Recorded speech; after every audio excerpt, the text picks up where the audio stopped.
Hello everybody and welcome back. Today I want to have a look at this G-Shock GA-100 and how to adjust the time, the analog time and the digital time on this multifunction watch.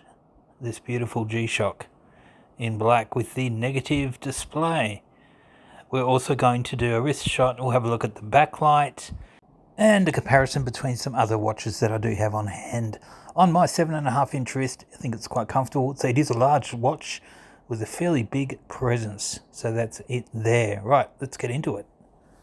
Okay, so when you first put a battery in one of these, this is what you're going to see. You'll see it will be flashing in handset mode with the left-hand display flashing, as you can see there, that's sub, which relates to the sub dial at the top. Now if we push that one again, we go into manual handset mode. Now this is automatically spinning around to get to the 12 o'clock position, which is where it should be. So in this mode, all three hands need to be at the 12 o'clock position in order for it to be calibrated correctly. Okay, but what we're going to do, we're going to show you how to set it up and adjust it if it is not correct. For example, if you have low power or the watch was bumped, upset in some ways. So what we do is we push the adjust button there for 3 seconds, top left hand side, until we get into the time setup mode.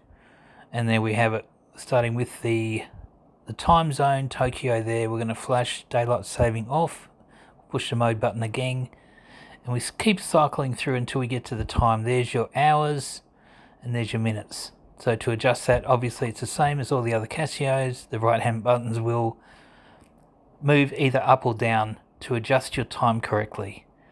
There we go, 50, 55, 54, 53. Okay, so once we adjust this, the analog hands should automatically sync to this time. By pushing the adjust button, it exits the setup mode and then adjusts the time correctly, and it will move either in reverse or forward, whichever it does need to do.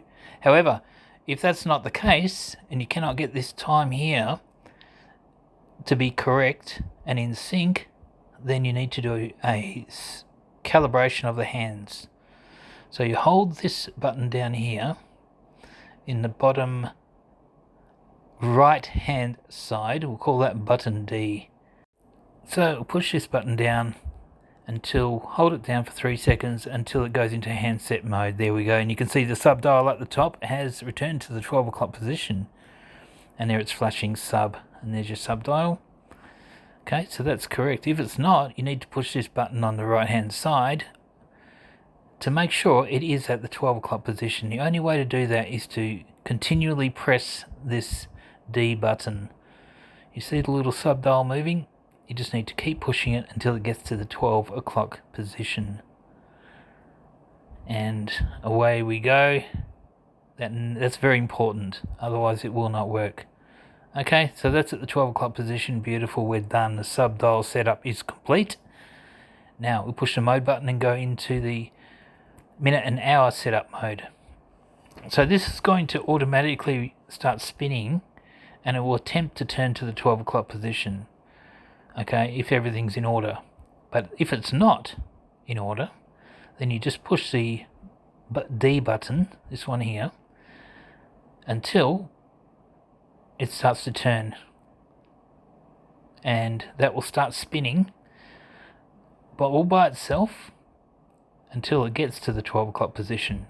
If it doesn't and it stops somewhere else, you need to continually push that button D until it actually returns to the 12 o'clock position with using this button here. So we'll just let that go around and around we go, and we are hoping it will stop at 12 o'clock. It probably won't. It might stop at maybe 12:15 or 12:10. We'll see what happens. Oh, there we go. Alright, so it stopped at 12:10. We don't want that, so we will use the top button and the bottom button just to make sure that minute hand is exactly on 12 o'clock. Okay, beautiful, and that is done. Now if we exit that mode by pushing the adjust button, it will automatically return to the current time, which is 1:53. So we can check that by pushing the D button, and there you can see 1:53 in the digital display and 1:53 in the analog display as well. So it's all ready to go. Beautiful. Quite easy, right?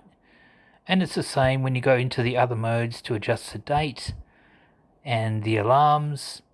It's all fairly straightforward and pretty easy to follow.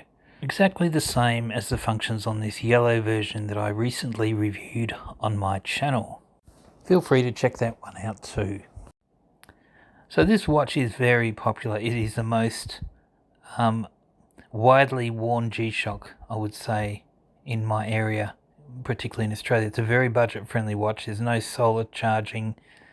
It's just a good daily wearing work watch. Very tough, very functional, and affordable too. So how about while we're here, we'll flick through the other modes and have a little look at them. There's your split time, that's your stopwatch. You can see the little subdial will spin to the 12 o'clock position when it stops. Bang, there we go. Beautiful. And then to set that, you need to push the adjust button. That's the light, and the adjust button is here. There we go. Reset your stopwatch, and out of the stopwatch mode into the countdown timer.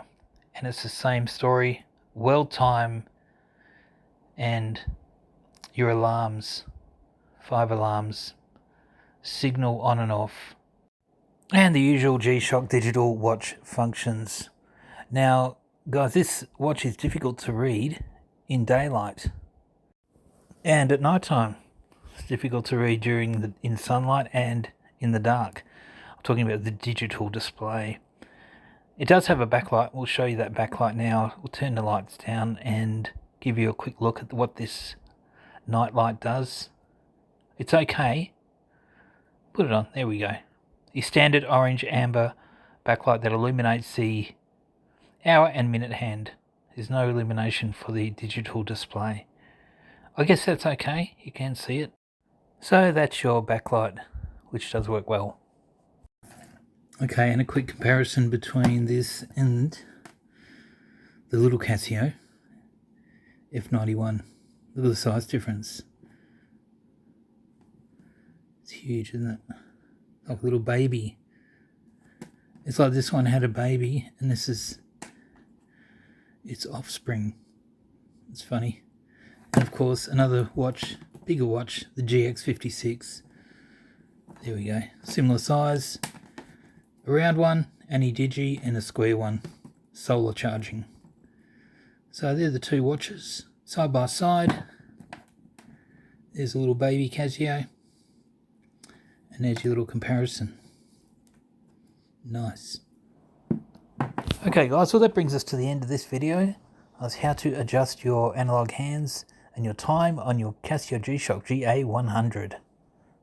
Please do bear in mind that this process will most likely work for other models as well in the G-Shock range.